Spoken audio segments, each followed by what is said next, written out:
Hello সবাইকে, কাছের এবং দূরের যে যেখান থেকেই দেখছেন সবাইকে জানাই অনেক অনেক স্বাগত। সকালের শুরুটা হয় স্নিগ্ধ হাওয়ায়, হালকা রোদের হাতছানিতে। এই সকালের শুরুটা যে এত সুন্দর, ভীষণ ভীষণ ভালো লাগে আমার। আর এই হালকা রোদের মধ্যে কাটাতে ফুলের এত সুন্দর সুবাস, আর সত্যিই তো প্রকৃতির সাথে একটু সময় কাটালে কিন্তু নিজের কাছে অনেকটাই প্রাণবন্ত লাগে। তো আমি সকালের শুরুটা সব সময় এরকম প্রকৃতির সাথে একটু কাটিয়ে তারপর বাকি সব কাজগুলো শুরু করার চেষ্টা করি। আর এখন সবার প্রিয় মানি প্ল্যান্টের চারা যেটা দেখতে পাচ্ছেন, সেটা আমি স্প্রে করে নিচ্ছি। এই গাছগুলো না স্প্রে এত পছন্দ করে যে এগুলো স্প্রে করার পর দেখতে আরও বেশি সুন্দর লাগে, আরও বেশি ঝকঝক করে পাতাগুলো। আর এই চারাগুলো ঘরের সৌন্দর্যটা যেন আরও দ্বিগুণ বাড়িয়ে তোলে। আর আমার বাবা এটা ঘুমিয়ে থাকতে থাকতেই আমি কিন্তু সমস্ত সকালের কাজগুলো সেরে নিই, কারণ বাচ্চা উঠে গেলে তখন কিন্তু অনেকটাই বিরক্ত করে, কাজে প্রচুর ব্যাঘাত ঘটে। তো এদিকে দেখতে পাচ্ছেন আমি ছাদে থেকে আসার সময় কয়েকটা কাঁচামরিচ নিয়েছি। এগুলোর অর্ধেকটা পেকে গেছে আর বাকি অর্ধেকটা কাঁচাই আছে। আর পেকে যাওয়া মরিচগুলো থেকে বিচি দিয়ে আবারও আমি মরিচের চারা করব, সেজন্য রেখে দিলাম। আর এদিকে আমি একটা তেলের কন্টেনারে তেলটা ঢেলে নিচ্ছি। তো এই যে তেলটা ঢালার পর যে তেলের কন্টেনারের নিচে কিন্তু যত ভালো কন্টেনারই হোক না কেন, নিচে কিন্তু তেল জমা হয়েই থাকে। তো আমি কি করি, একটা টিস্যু পেপারের উপর এটা রেখে দেই, তাহলে কিন্তু তেলটা আর কিচ্ছু হয় না, বের হয় না, ছড়ায় না। তো এদিকে আমি ভাত বসিয়ে দিয়ে তারপর ছাদে চলে এলাম।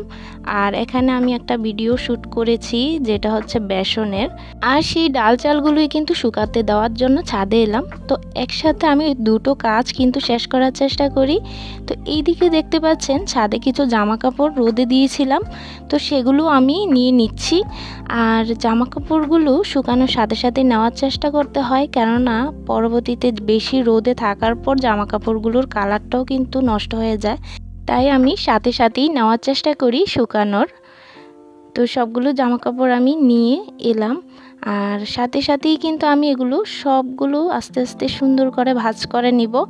আসলে এক্ষেত্রে প্রতিদিনের যে কাজগুলো আমরা এই যে জামা কাপড় শুকিয়ে এনে দেখবেন অনেক সময় আমরা জমা করে রাখি, এই কাজগুলো যদি না করে সাথে সাথে যদি আমরা কাজগুলো কমপ্লিট করে ফেলি, তাহলে কিন্তু পরবর্তীতে আমাদের কাজগুলো জমাও হয় না, আর কষ্টও হয় না কোনো প্রকার, সাথে সাথে সব কাজ শেষ হয়ে যায়।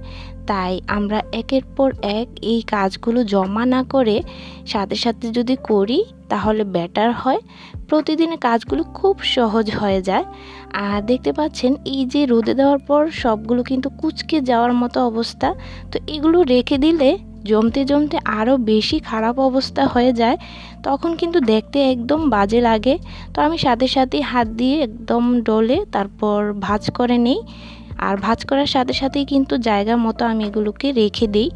তো এভাবে প্রতিদিনের কাজগুলোকে আমি খুব সহজভাবে করে তোলার চেষ্টা করি। তো সব সময় তো আমার রান্নার ভিডিওগুলো আপনাদের চোখে পড়ে, তো আজকে ভাবলাম যে এই যে আনুষঙ্গিক যা কিছু আমাদের কাজ থাকে সেগুলো একটু শেয়ার করি। তাই অবশ্যই কিন্তু পুরো ভিডিওটি দেখবেন। তো এক্ষেত্রে বলি যে আমার চ্যানেলটি যদি আপনাদের সাবস্ক্রাইব করা না থাকে অবশ্যই কিন্তু সাবস্ক্রাইব করে রাখবেন যদি ভালো লাগে তাহলেই। আর এইদিকে আমি এগুলো সেরে তারপর রান্নার কাজে চলে এলাম। তো রান্নার কাজে এখানে আজকে আমি ছোট মাছ নিয়েছি, রুই মাছের টুকরো। এদিকে হয়েছে কি, ওর বাবাকে আমি বলেছিলাম যে মাছগুলো শুধু মাথাটা একটু আলাদা করে আনতে, আমি বাসায় এনে পিস করব।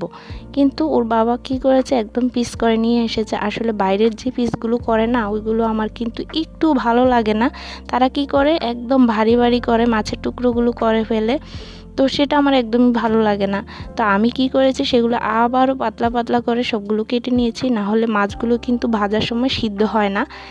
আর এগুলোকে এখন আমি পেঁয়াজ দিয়ে ভুনো করে নিব। আর এইদিকে আমি মটরশুঁটিগুলোকে ফ্রোজেন করব, তার জন্য এগুলোকে আমি কি করব, ভালো করে শুকিয়ে নিব। তো তো যারাই এরকম ফ্রোজেন করেন তাহলে যেই তরকারিটা ফ্রোজেন করবেন সেটা কিন্তু খুব ভালো করে শুকিয়ে, জলটা যাতে একদম ভালো করে শুকিয়ে যায়, তারপর কিন্তু ফ্রোজেন করার চেষ্টা করবেন। তো আমি এবার ওই যে বলেছিলাম মাছগুলো ভুনা করব, তো মাছগুলো ভুনা করার জন্য আমি পেঁয়াজ আর টমেটো দিয়ে আজকে এগুলোকে, ছোট তো মাছগুলো সেজন্য আমি এভাবেই আজকে রান্না করব। আর বলতে গেলে এই রান্নাটা খুবই সহজ, সেটা সবাই জানেন। পেঁয়াজের তরকারি তো খুব দ্রুত হয়ে যায়।